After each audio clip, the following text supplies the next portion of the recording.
Yo, what's good? Big Z here, and today I'm going to show you how to make this.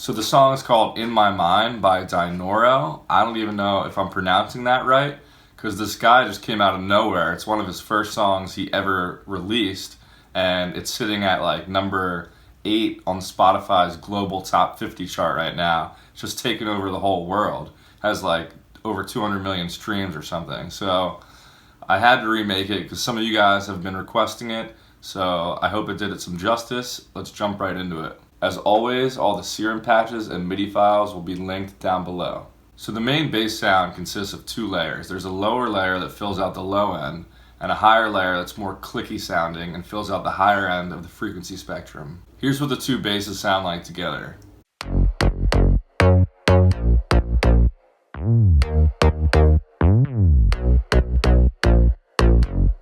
So you'll notice the lower bass has some cool pitch bending stuff going on, which I'll get into in a second because I'm going to start with that bass. So the lower bass is a patch I made in Serum that looks like this, and it is a saw wave that's pitched 2 octaves down with just one voice of unison, and it's got this envelope that's controlling the cutoff of this filter up here.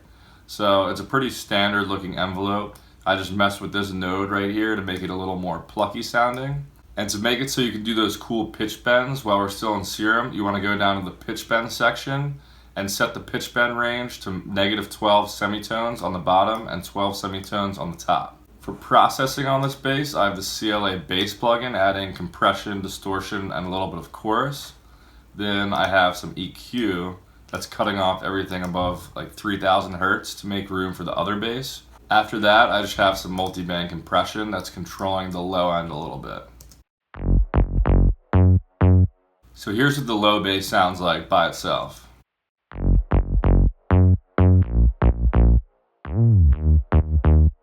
So to do those pitch bends, you go to the piano roll, just double click on the MIDI file, and then you hit this button right here. And you want to make sure pitch bend is selected from this drop down menu. And then you can draw in whatever pitch bends you wanted. So I drew these in to sound like the most like the original song that I could. And here's what the bends sound like. So it's always good to add some kind of pitch bends to your basses just to make them more interesting and unique sounding. So the next bass is the high bass layer. It's more of like a clicky bass that takes up the high end of the frequency spectrum.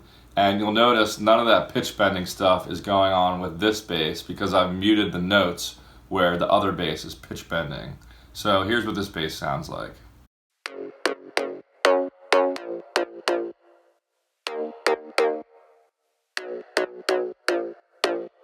So I also made the sound in Serum, and it is a BS2 subby saw, which you can find in the analog wavetable section with the wavetable position at halfway. And then I also have an octave up from that one. That one's 2 octaves down. This one's 1 octave down. I have this triangle wave, but this triangle wave is actually up 7 semitones to give a little bit of an extra layer to the sound and make it more like a chord actually than just a single bass sound. So here's the envelope that I have controlling a couple different things. I have it controlling pulse width modulation on both of the wavetables. So how you do this is you go down to the drop down menu, hit PWM, and drag the envelope up there, and you can control how much you want the envelope to control the pulse width modulation.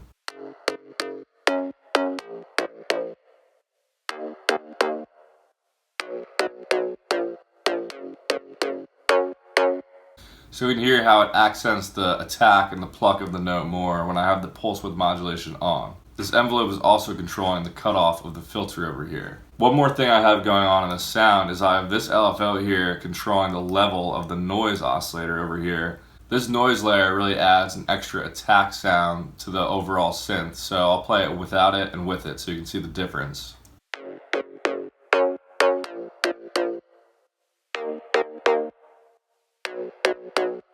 As for processing on this sound, I have the CLA bass plugin on there, which is adding some compression, distortion, and chorus like I usually do to my basses.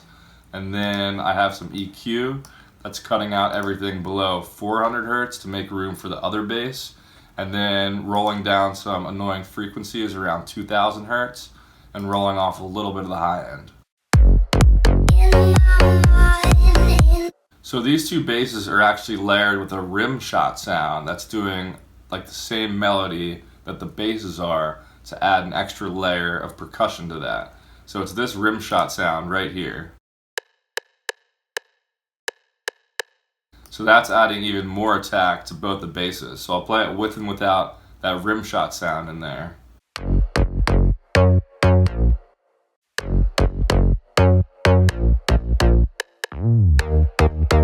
So sometimes it's a good idea to layer your synths with a percussion sound that doesn't really have any melody or note structure to it, but it's a good way to add some attack to a sound or just add some more punch to a sound. So it's definitely a cool trick to use, layering your basses with a percussion sound. Last up is the lead sound, which sounds like this by itself.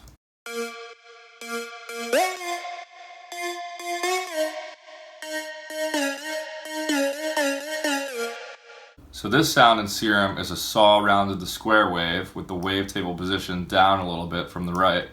And then it's just a square wave in the basic shapes wavetable. They both have 7 voices of unison, as you can see. And an important part of the sound is down in the voicing tab down here. You want to make sure to check mono because it's a lead. You're never playing more than one note at once. And you want to check always as well. And put the portamento up to about 80 milliseconds or something around there. And it gives it that glide effect in between the notes. So here's what it sounds like without that on. And then with it.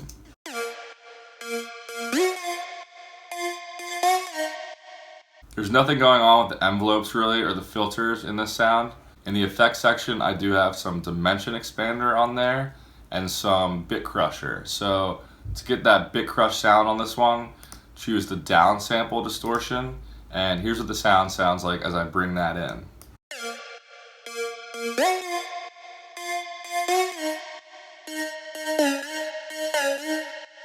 For processing on the lead, I just have some OTT and some EQ that's cutting off some annoying frequencies around 10,000 and 4,000 hertz. I just felt like I needed to reduce those frequencies a little bit.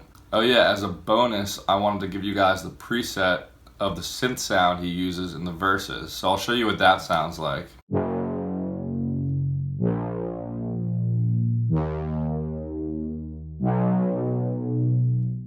So I'm not going to go through that sound, but if you want it, you can find it in the description down below.